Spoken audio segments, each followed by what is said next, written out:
Hello kids! Today let's go on a fun adventure with Ria and her friends as they go on their first school trip. Are you ready to join them? Let's begin. It was a sunny morning and Ria was thrilled.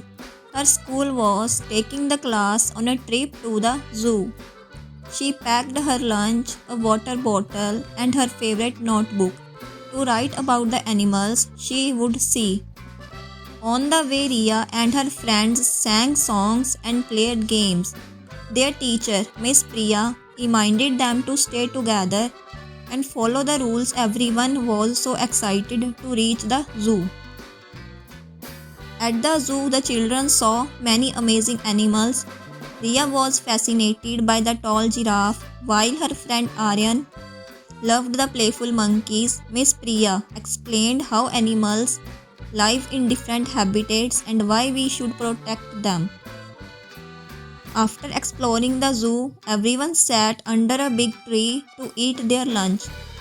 Miss Priya asked the children to share one thing they learned. After a day full of fun and learning, the children boarded the bus to go back to school.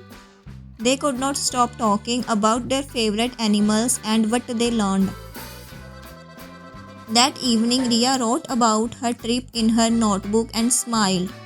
She could not wait for the next school trip. Learning truly is an adventure. Thank you kids for watching the video. Please subscribe and share our channel for learning more videos.